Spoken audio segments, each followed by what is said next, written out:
Joints किसको कहते हैं? जॉइंट्स यानी कि मिलना, दो या दो से अधिक हड्डियां जहां पे मिलती है उसको संधि या उसको जॉइंट बोलते हैं। अब जॉइंट्स कितने प्रकार के होते हैं? जॉइंट्स तीन प्रकार के होते हैं।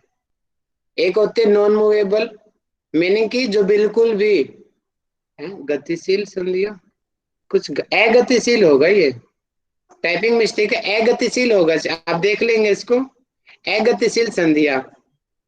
स्लाइडली मूवेबल, अर्थात जो कुछ गति करते हैं, स्लाइटली थोड़ा सा जो मूवमेंट करते हैं। परफेक्टली मूवेबल, जो पूरी तरीके से मूवमेंट करते हैं। जैसे कि नॉन मूवेबल, जो पूरे कोई भी गति नहीं करते, जैसे एग्जांपल दे रखा है ये फाइब्रस टिश्यू से मिलकर बनी है। ये हमारे जो सूचर्स हैं, देखिए सूचर्स जो है, सिर क्या हमारा कोई मूवमेंट करता है? क्रेनियम में ऊपर 8 बोन होती है, एक भी मूव नहीं करती है, मूव कर गया तो हमें हिल जाएंगे अगर कोई सी मत कर गई तो। सिर्फ स्कल के अंदर मैंडिबल जो होती है मूव करती है, बाकी कोई भी बोन मूव नहीं करती है। तो ये नॉन मूवेबल है, नॉन मूवेबल। और दूसरी स्लाइटली मूवेबल, जो कुछ गति करती है। जैसे कि जो कार्टिलेजियस जो जॉइंट्स होते हैं, जैसे कि हमारी वर्टिब्रा है, रिब्स है, उसमें जो कार्टिलेज होता है ना, कोस्टल कार्टिलेज, वहां से कुछ मूवमेंट होती है, बहुत ज्यादा नहीं होती है, कुछ होती है मूवमेंट। नंबर थर्ड प्रकार का जो जॉइंट होते हैं उसको बोलते हैं परफेक्टली मूवेबल। परफेक्टली, जो पूरी तरीके से, जैसे हम हाथ घुमा रहे हैं, कोने मोड़ रहे हैं, कलाई घुमा रहे हैं, अच्छे से बिना किसी रुकावट के जो मूव हो रहे हैं, गति कर रहे हैं, उनको परफेक्टली मूवेबल कहते हैं। अब ये परफेक्टली मूवेबल का ये यहाँ पे डायग्राम ये लगा रखा है मैंने, राइट साइड में जो बड़ा सा पिक्चर आपको दिखाई दे रही है, इसमें क्या क्या चीजें होती है मेनली आप समझ लो। देखिए ये एक हड्डी है, मैं पेन से दिखाता हूँ आपको। ये बोन है और ये दूसरी नीचे वाली बोन है। अब इसके बीच में देखो ये कैविटी है, कैविटी यानी कि खाली स्थान दिखाई दे रहा है आपको। ये यहाँ पे जो ब्लू कलर में दिखाई दे रही है सारी की सारी ये कैविटी है, कैविटी भरी पड़ी है। अगर ये कैविटी है तो ये परफेक्टली मूवेबल जॉइंट होगा। कैविटी जितनी कम होगी उतनी मूवमेंट कम हो जाएगी, और कैविटी बिल्कुल ही समाप्त हो जाएगी तो वो नॉन मूवेबल। जैसे कि हमारे सिर में है, यहाँ पे देखो कोई कैविटी नहीं है, सारी बोन्स बिल्कुल अटैच है एक दूसरे के अंदर। खोपड़ी में देखो, ओसिपिटल रीजन में यहाँ पर भी पूरी तरीके से अच्छे से अटैच हैं, कोई कैविटी नहीं है। कैविटी मतलब कि हड्डियों के बीच का स्पेस। अब वर्टिब्रास देखो, वर्टिब्रा में आपको पता है कि ये एक डिस्क होती है, नीचे दूसरी डिस्क होती है, बीच में कार्टिलेज, इसका थोड़ा सा कैविटी है, तो हल्की सी यहाँ पे मूवमेंट होती है, बहुत ज्यादा नहीं होती है। हम एडवांस प्रैक्टिस करते हैं, धीरे धीरे प्रैक्टिस करके हम नीचे लंबर रीजन को, कई बार थोरेक्स को और सर्वाइकल को बना लेते हैं, लेकिन नेचुरली नहीं होती है, उनमें थोड़ी मूवमेंट होती है। और तीसरे प्रकार के परफेक्टली मूवेबल क्या होते हैं? जो पूरी तरीके से, जैसे ये जो एग्जांपल दे रखा है, ये हमारा जो नीचे की फीमर बोन है, फीमर बोन नीचे पेल्विस जो गार्डल है उसमें जो जुड़ी हुई है। आप देखते हैं पैर से हम पूरा सर्कल बना लेते हैं, एक पैर को ऊपर उठा लेते हैं, हनुमान आसन लगा लेते हैं, पूरा पैर खुल जाता है। पैर से जीरो बना लेंगे, हाथ का शोल्डर पूरा घुमा लेंगे। ये सोचो कि जो बॉलिंग करता है क्रिकेट खेलते हुए, बॉलर पूरा हाथ घुमाता है ना, तो वो परफेक्टली मूवेबल जॉइंट्स है। अब इसको पढ़ते हैं दोबारा से थोड़ा सा और अच्छे से, नॉन मूवेबल जॉइंट्स को, इनको सिनेरथोरेसिस भी कहते हैं, थोड़ा मेडिकल लैंग्वेज है, सिनेरथोरेसिस भी इनको बोला जाता है। और इनके अंदर नो कैविटी, कैविटी अभी बताया ना, बीच का भाग, यानी कि जो हड्डियों के बीच में जो गैप होता है उसको कैविटी कहते हैं। कि नॉन मूवेबल जॉइंट्स के अंदर कोई भी कैविटी नहीं होती। नो मूवमेंट्स पॉसिबल, कोई भी मूवमेंट नहीं होती है। एग्जाम्पल है सूचर्स। सूचर्स कहाँ पे पाए जाते हैं? खोपड़ी में। ये देखो फोटो भी लगा रखी है हमारी स्कल में। सूचर्स ये देखो, जैसे कि सिला हुआ है हमारी आपस में। आगे की फ्रंटल बोन है, ये पेराइटल बोन है, ये इथेमोइड है, ये ओसिपिटल है। देखो इनके बीच में ऐसा लग रहा है कि इनको सिला हुआ बिल्कुल चिपका रखा है, तो इनको सूचर्स कहते हैं। क्वेश्चन कई बार पूछा गया है इस प्रकार, सूचर्स कहाँ होते हैं? सिंपल क्वेश्चन आते हैं हमारे पेपर में। सूचर्स सिर में होते हैं, पैर में होते हैं, हाथ में होते हैं। सूचर्स होते हैं सिर में, हमारी खोपड़ी में होते हैं। गोम्फोसिस ये भी एग्जाम्पल है। जैसे कि ये हमारे, ये जो जैसे कि दांत हैं, ये देखो यहाँ पे जो दांत हिल जाएंगे तो बहुत पेन होता है। ये भी यानी कि थोड़े से भी इनके अंदर मूवमेंट नहीं होती है। और ये नॉन जो मूवेबल जॉइंट्स को फाइब्रस जॉइंट्स भी कहते हैं। इनका एक नाम और है, इनको फाइब्रस जॉइंट्स भी कहते हैं। आगे हम पढ़ते हैं स्लाइटली मूवेबल जॉइंट्स। स्लाइटली का मतलब थोड़े गति करने वाले, ज्यादा नहीं, थोड़ी सी जो गति करते हैं उनको स्लाइटली मूवेबल जॉइंट्स कहते हैं। जैसे कि जॉइंट कैविटी हो भी सकती है और नहीं भी हो सकती। जितनी कैविटी होगी उतनी ज्यादा मूवमेंट होगी, जितनी कैविटी कम होगी उतनी कम मूवमेंट होगी। और इसको कार्टी कार्टिलेजिनियस जॉइंट्स भी कहते हैं, और इन्हें मेडिकल लैंग्वेज में इम्पेरथोरेसिस भी कहते हैं। बोन्स के बीच में हाइलिन कार्टिलेज या फाइब्रो कार्टिलेज उपस्थित होती है। जैसे कि यहाँ पे कोस्टल कार्टिलेज होती है, ये आपको दिखाई दे रही है। हमने पढ़ा था कि रिब्स में 12 पेयर्स होती है हमारी रिब्स कि देखिए, रिब्स जो ऊपर की ट्रू रिब्स हैं ये स्टर्नम से जुड़ी हुई है इस कार्टिलेज के थ्रू। और नीचे की जो फॉल्स रिब्स हैं ये 7 नंबर की रिब्स के साथ में मर्ज होके फिर जुड़ गई हैं। और नीचे की फ्लोटिंग रिब्स फ्री हैं, ये किसी के साथ नहीं जुड़ती। और आप देखते हो जब हम भस्त्रिका प्राणायाम करते हैं तो हमारी चेस्ट हल्की सी ऊपर की तरफ उठती है ना, स्लाइटली मूवमेंट हो रही है वहां पे।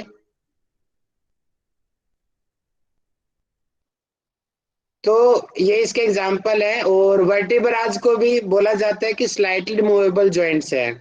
यानी कि जो हमारी वर्टिब्राज है 26 बड़ों में होती है और 33 बच्चों में होती है। जो नीचे जो पेल्विक गर्डल है, वैसे तो मेनली 3 हड्डियां और 2 हड्डी होती है, लेकिन जब हम उनके डिटेल में जाते हैं तो पहले वे 3 हड्डी होती हैं, इलियम, इस्चियम एंड प्यूबिक। वो तीनों मर्ज होके एक हो जाती है। और जो यहाँ पे बताया गया, जो प्यूबिक बोन जो है मीट करती है जहां पर लेफ्ट एंड राइट साइड की प्यूबिक बोन। अब ये देखो यहाँ पे मैं पेन से समझाता हूँ आपको। ये दिख रही है आपको प्यूबिक बोन यहाँ पे? ये रहा। ये एक साइड की, राइट साइड की मान लेते हैं, राइट साइड की होगी इस तरफ, और दूसरी साइड में लेफ्ट साइड की प्यूबिक बोन होगी। बीच में देखो ये जुड़ी हुई है ना हल्का सा, ये यहाँ पे स्लाइटली मूवमेंट होती है, इसीलिए इसको स्लाइटली मूवेबल जॉइंट्स कहते हैं। ठीक है, जहां पे प्यूबिक बोन मिलते हैं आपस में।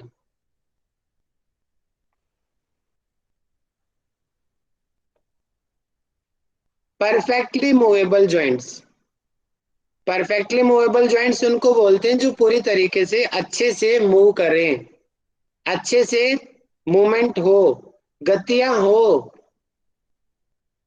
इसमें जॉइंट कैविटी होती ही होती है, बिना कैविटी के मूवमेंट हो ही नहीं सकती। और इनको हम साइनो इनकी कैविटी को साइनोवियल कैविटी कहते हैं, और जॉइंट्स को साइनोवियल जॉइंट्स भी कहते हैं।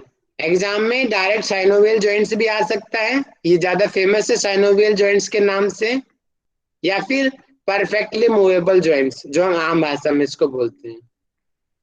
ये एग्जाम्पल यहाँ पे दिखाया हुआ है साइनोवियल कैविटी, मतलब कि जो अंदर ये जो हड्डियों के बीच का जो भाग है, जो खाली स्थान है जिसके अंदर फ्लूइड भरा हुआ है, इसको हम साइनोवियल कैविटी कहते हैं। सामान्य भाषा में सबने सुना होगा ना कि जब बड़ी उम्र में बोलते हैं कि घुटने का दर्द बढ़ गया, और आम भाषा में हम क्या बोलते हैं कि घुटनों का ग्रीस खत्म हो गया। वो ग्रीस क्या है? वो उसी को ही तो साइनोवियल फ्लूइड कहते हैं, कि वो हड्डियों के बीच का फ्लूइड है, वो खत्म हो के जाएगा तो हड्डियां आपस में मिलने लगेगी। जहां पे हड्डियां आपस में टच किया, टच करते ही जबरदस्त दर्द होगा। हड्डियों के बीच में गैप बना रहे तो ये आराम से काम करेंगे, लेकिन अगर गलती से भी थोड़ी सी भी हड्डी एक दूसरे को टच किया, आपस में फ्रिक्शन होगा, हड्डियों का नुकसान होएगा और दर्द होगा वो अलग से। इसलिए बोलते हैं कि अच्छे से दूध पियो, घी खाओ, जितनी लिक्विड चीज अच्छे से खा सकते हो खाओ। ये फ्लूइड अच्छे से बना रहना चाहिए ताकि इसकी मूवमेंट बनी रहे। और इसीलिए जब हम एडवांस आसन की प्रैक्टिस करते हैं, हमारे गुरुजी तो बोलते थे हमें कि कंपटीशन आ गया बेटा, नमक छोड़ दो और खूब घी खाओ, खूब दूध पियो। कंपटीशन तक बिल्कुल भी नमक को हाथ भी नहीं लगाना, सिर्फ दूध घी खाना है। और क्या असर पड़ता था बॉडी के ऊपर, कितनी फ्लेक्सिबिलिटी बढ़ जाती है, खाली हम इन छोटी छोटी चीजों का भी ध्यान रख लेते हैं तो। क्यों? क्योंकि जब हम ये दूध चीजें खाते हैं। दूध और घी खाना भैया? हाँ जी, दूध और घी मेन है, और भी कई चीजें होती हैं, उबली हुई सब्जियां भी होती हैं, लेकिन दूध घी सबसे मेन होता है। जब हम मस्कुलर सिस्टम में पढ़ेंगे वहां भी हम देखेंगे कि जो मसल्स में कॉन्ट्रेक्शन होता है और रिलैक्सेशन, दो प्रकार की इसकी क्वालिटी होती है हमारे मसल की, चलिए सर। Contraction and relaxation. चलिए उसमें सर। कैल्शियम की बड़ी महत्वपूर्ण योग्यता है। बॉडी के अंदर कैल्शियम नहीं होगा तो कॉन्ट्रैक्शन नहीं हो सकता। तो इसीलिए सॉल्ट क्यों दूध, अवॉइड करना है? सॉल्ट सॉल्ट क्यों अवॉइड करना होता है? उससे बॉडी के अंदर टाइटनेस बढ़ जाती है, और जब टाइटनेस बढ़ ओके। जाएगी तो फ्लेक्सिबिलिटी गायब हो जाएगी। सर ऑर्गेनिक प्लीज माइक बंद कर लीजिए, प्रोडक्ट। किस आवाज आ रही है कहीं से? कुछ कहना चाह रहे हो राजेश जी अब? जी सर, मैं कह रहा हूँ ऑर्गेनिक प्रोडक्ट ज्यादा लेने होते हैं ना केवल। हाँ, अभी हमने पढ़ाया ना स्टार्टिंग में कंपोजिशंस में, जी मयंक जी ने सर। बताया भी था कि कंपोजिशन में, सॉरी मोहित जी ने, किसने बताया था, मोहित पाल जी ने बताया था कि 25% पानी होता है, ठीक है, 30% कार्बनिक यानी कि ऑर्गेनिक मटेरियल होता है, और 45% अकार्बनिक यानी कि इनऑर्गेनिक मटेरियल होता है। अब वहां पे क्या होता है, ऑर्गेनिक मटेरियल हम जितना लेंगे उतनी हमारी हड्डियों में लचकता आएगी, उतनी हड्डियां फ्लेक्सिबल होंगी। और जितना हम इनऑर्गेनिक चीजें खाएंगे, बॉडी के उनके अंदर इनऑर्गेनिक चीजें बढ़ेंगी तो उतनी हड्डियां ज्यादा टाइट होंगी, उतनी उनकी फ्लेक्सिबिलिटी में कमी आएगी। सर ना लेने से भी तो परेशानी हो सकती है शरीर में। उचित खाना चाहिए क्या के- चाहिए नहीं खाना चाहिए? उचित युक्त ही होता है, ज्यादा भी नहीं होता, युक्त युक्त हर चीज। ठीक है जी। जी। कार्बनिक का अपना महत्व है और अकार्बनिक का अपना महत्व है। ज्यादा ही लचीली हो जाएंगी, वो भी बहुत कई बार नुकसानदेही होती है। हार्डनेस भी होनी चाहिए, तो हर चीज की लिमिट होती है। तो साइनेवियल कैविटी क्या होती है बता दिया, कि आर्टिकुलर बोन्स के बीच में, यानी कि जो बोन्स हैं हड्डियों के बीच में जो खाली जगह है, उसको साइनोवियल कैविटी कहते हैं। साइनोवियल फ्लूइड, जो इस कैविटी के अंदर जो लिक्विड भरा होता है उसको साइनोवियल फ्लूइड कहते हैं। साइनोवियल मेम्ब्रेन, वो मेम्ब्रेन, मेम्ब्रेन क्या बोलते हैं, लेयर, परत, जो साइनोवियल फ्लूइड को अंदर से ढक के रखती है। देखो ये अंदर ब्लू कलर का फ्लूइड हो गया, और इसको जो ढक के दिया हुआ ये लिखा हुआ ये रहा, साइनोवियल मेम्ब्रेन। एक अंदर की तरफ एक बाहर की तरफ है, ये इसको प्रोटेक्ट करती है। मेम्ब्रेन के काम हमने सेल में पढ़े थे कि मेम्ब्रेन क्या करते हैं, प्रोटेक्ट करती है चीजों को, आवागमन में को सिलेक्टिव सीक्रेशन होता है इसके अंदर। फाइब्रस कैप्सूल, साइनोवियल मेम्ब्रेन के बाहर के भी बाहर जो दूसरी परत है उसको फाइब्रस कैप्सूल कहते हैं। मेम्ब्रेन के बाहर एक और लेयर बनी हुई है, दिखाई दे रहा है आपको, फाइब्रस कैप्सूल, जो बाहर की तरफ है, ये इसको फाइब्रस कैप्सूल कहते हैं। अब बोन्स के बीच में जॉइंट कैविटी है, इसी की वजह से जॉइंट्स मूवमेंट करते हैं। कैविटी नहीं होगी तो मूवमेंट भी नहीं होगी, या कम कैविटी होगी तो कम मूवमेंट होगी। अब हमारे सिलेबस में यहां से सबसे ज्यादा क्वेश्चन आते हैं कि 6 टाइप्स के परफेक्ट मूवेबल जॉइंट्स होते हैं, क्योंकि अलग अलग पार्ट्स की मूवमेंट भी अलग अलग होती है।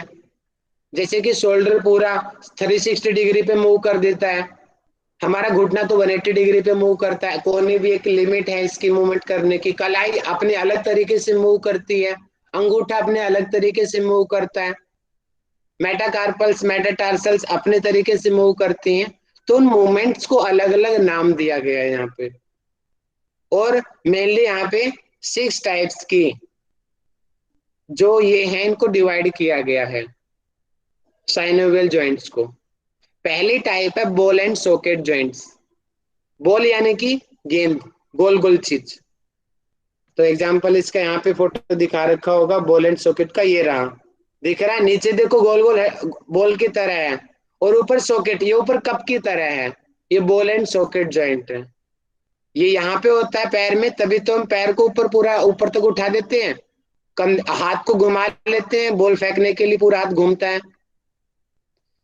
Hinge joint, hinge joint 180 degree पे जो मूवमेंट होती है, हिंज जॉइंट ये दे रखा। कोहनी हमारी देखो, कोहनी की एक लिमिट होती है ना हाथ खोलने की, पूरा नीचे तक नहीं जा सकती हमारी कोहनी। उंगलियों की भी मुड़ने की एक लिमिट है, आगे मुड़ती है उंगलियां, पीछे नहीं मुड़ती है।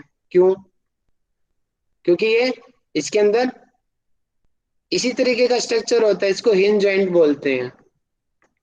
ग्लाइडिंग जॉइंट्स, ग्लाइड कर रहे हैं जो एक दूसरे के ऊपर, जैसे कलाई है, यहाँ की 8 हड्डियां आपस में एक दूसरे पे ग्लाइड कर रही हैं, फिसल रही हैं एक दूसरे के ऊपर, टखना हम घुमा रहे हैं। ये यहाँ पे दिया हुआ ये रहा, इसको प्लेन जॉइंट भी बोला गया है। Pivot joint, saddle joint, ellipsoid joint, हम इसको अब एक एक करके मैं आपको डिटेल में भी पढ़ाता हूँ। उससे पहले आप ये 3 चीज और देख लीजिए। मोनो एक्सेल क्या होता है, बाई एक्सेल क्या होता है, पोली एक्सेल क्या होता है। हमने 3 तरीके के प्लेन पढ़े थे, कोरोनल प्लेन पढ़ा, सेजाइटल पढ़ा, और ट्रांसफॉर्म पढ़ा। याद होगा सबसे पहले दिन मैंने कराए थे 3 प्लेन आपको। अब मतलब यहाँ पे क्या कह रहा है, जो मोनो एक्सियल है, एक प्लेन के अंदर जो मूवमेंट करे उनको मोनो एक्सियल कहते हैं। बाई एक्सियल जो 2 प्लेन के अंदर जो मूवमेंट होती है उनको बाई एक्सियल कहते हैं। पोली जो 2 से अधिक प्लेन के अंदर मूवमेंट करे उनको पोली एक्सियल कहते हैं। अब बात सेकंड देखिए, मैंने आपकी योगा की पिक्चर जान के लगाई है, दिखाई दे रहा है कि पैर को पूरा ऊपर तक उठा दिया गया। क्यों उठाया गया? क्योंकि यहाँ पे जो बोन है, इसको, इस जॉइंट को हम बॉल एंड सॉकेट जॉइंट कहते हैं। पूरा 360 डिग्री पे पैर मूव कर सकता है हमारा, और लेकिन सबसे ज्यादा हड्डी यहाँ से अलग होने की संभावना भी इसी जॉइंट की होती है। थोड़ा सा भी झटका आया, ये जॉइंट एकदम से अलग हो जाएगा, क्योंकि ये देखो ऐसे जुड़ा हुआ, ये देखो एक बॉल है और दूसरी कप के आकार का सॉकेट है। ये हमारे शोल्डर में भी होता है, शोल्डर भी अक्सर फ्रोजन शोल्डर की समस्या आम है आजकल। थोड़ा सा भी झटका आया, हमारा शोल्डर अलग हो जाता है। ठीक है, इसको आप पढ़ लेंगे, स्लाइड में आपको भेज दूंगा। हिंज जॉइंट 180 डिग्री इसके अंदर मूवमेंट होती है, इसको कब्जा संधि हिंदी में कहते हैं। कब्जा यानी कि जैसे दरवाजा होता है ना, दरवाजा खुलता है 180 डिग्री पे, पीछे तो दीवार होती है, पीछे तो जा ही नहीं सकता। हाँ, रोटेशन वाला दरवाजा है तो वो अलग है, लेकिन मैं सिंपल दरवाजे की बात कर रहा हूँ। ठीक उसी प्रकार का ये ज्वाइंट होता है, वो सिर्फ 180 डिग्री पे मूव करता है। जैसे कि आप अपनी कोहनी को सामने सीधा करो, कोहनी को मोड़ो और सीधा करो, सामने सीधी होके रुक जाएगी, नीचे नहीं जा सकती कोहनी, क्योंकि ये नीचे की हड्डी रोक देगी हमें। ये कोहनी ऊपर जाएगी और सामने आके ये जहां पे सीधी होके रुक जाएगी, इससे पीछे नहीं जाएगी, क्योंकि यहाँ पे ये इसको रोक देगा। तो ये 180 डिग्री की मूवमेंट होती है हमारी एल्बो में। इसको हम हिंज जॉइंट कहते हैं। इसी तरीके से घुटने में भी होती है, हमारी उंगलियों में भी होती है, उंगलियों को भी देख सकते हो आप। उंगलियों की जो ऊपर की प्रोक्सिमल होती है, इंटरमीडिएट होती है, इनके बीच में देखो ये, ठीक है, ये जो है इसको हिंज जॉइंट बोलते हैं। ग्लाइडिंग, जो एक दूसरे पे फिसलती है, ग्लाइड करती है, उसको ग्लाइडिंग जॉइंट बोलते हैं। ये मोनो एक्सियल जॉइंट होता है, मोनो यानी कि सिंगल प्लेन में मूव करती हैं। जैसे कि कलाई का रोटेशन, नी का रोटेशन, एक तो होती है नी को बेंड करना, वो तो हिंज जॉइंट है, लेकिन नी का रोटेशन भी होता है। कलाई का एग्जांपल फेमस है, इसमें इस तरीके से एक दूसरे पे फिसलती रहती है हड्डियां, ये इसको ग्लाइडिंग जॉइंट कहते हैं। पाइवट जॉइंट, इसको मोनो एक्सियल मूवमेंट भी बोलते हैं। मोनो यानी कि एक एक्सियल में ही प्लेन ये मूव करता है। जैसे कि आपने देखा होगा, हाथ देखो, ये देखो पिक्चर में दिखाया हुआ है, एक हाथ सामने सीधा है, एंटीरियर पोर्शन मतलब कि सामने से फोटो ली गई है। अब पाम पोस्टीरियर, अब पीछे से करके दिखाया गया कि देखो ऐसे मूव कर दिया, और हड्डियां देखो, ये जो रेडियस है और अल्ना है, देखो एक दूसरे के ऊपर आ गई, घूम गई, ट्विस्ट हो गई, ट्विस्टिंग आ गई ना। यहाँ पे देखो रेडियस और अल्ना सीधी है, अब यहाँ पे देखो ट्विस्टिंग आ गई, यानी कि ये जो यहाँ पे ये रहा जॉइंट, ये मूव कर रहा है, यहाँ पे वापस सीधी आ गई। सामान्य रूप से जब हम पद्मासन से कुक्कुटासन के लिए हाथ डालते हैं, देखा होगा आपको हाथ घुमाना पड़ता है, वो वाली जो मूवमेंट हो रही है वो भी पाइवट जॉइंट की होती है। और इसके अलावा जो हमारी, इसको एटलेंटो एक्सियल जॉइंट भी बोलते हैं। एग्जाम्पल है इसका, एटलेंटो मतलब कि एटलस एक बोन होती है, C1, अच्छा उल्टा लिखा है या मैंने गलत याद किया, अच्छा C1 एक्सियल होते हैं, ठीक है। C1 जो है वो एक्सियल बोन है, C2 अटलेंटो बोन है। इनके अंदर जो मूवमेंट होती है, सर्वाइकल की पहली हड्डी और सर्वाइकल की दूसरी हड्डी, इसके अंदर जो मूवमेंट होती है उसको पाइवट जॉइंट बोलते हैं। उसकी वजह से तो हम अपनी गर्दन को घुमा पाते हैं, यहाँ पे दिया हुआ ये रहा।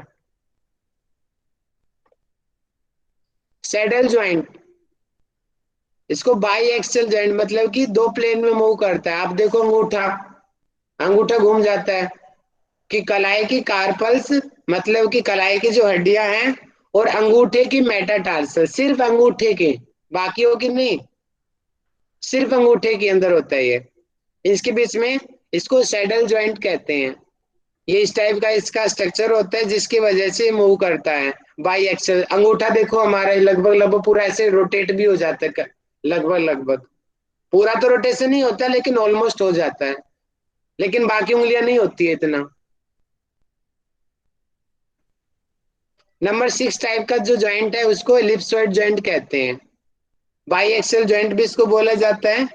ये आपके सामने एग्जांपल देखिए, ये है मेटाटार्स, मेटाकार्पल्स, देखो ऊपर की पहली हड्डी हो गई उंगली की, ये दूसरी और तीसरी। अब देखो तीसरी हड्डी जो जुड़ी हुई है, दिखाई दे रही है, ये हड्डी जहां पे जुड़ी हुई है हमारी स्टार्टिंग की उंगलियों का जो नीचे वाला आधार है, ये मेटाटार्सल एक दूसरे से जुड़ी हुई है। आप देख सकते हो आपकी उंगलियां खुल जाती हैं, जब हम हैंड स्टैंड करते हैं तो इसमें मूवमेंट आती है, यहाँ पे दबाव पड़ता है।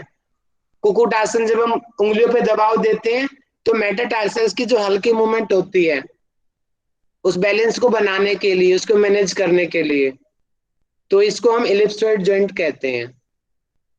ये मेटाकार्पल्स में होती है, ठीक है जी, टार्सल्स में भी होती हैं। तो इस प्रकार ये हमारा यहाँ पे आज की क्लास कंप्लीट हुई, टाइम भी हो गया आपका। आशा है कि आपको समझ आया होगा सभी को। एक दो मैं क्वेश्चन पूछ लेता हूँ, या किसी का कोई प्रमुख डाउट हो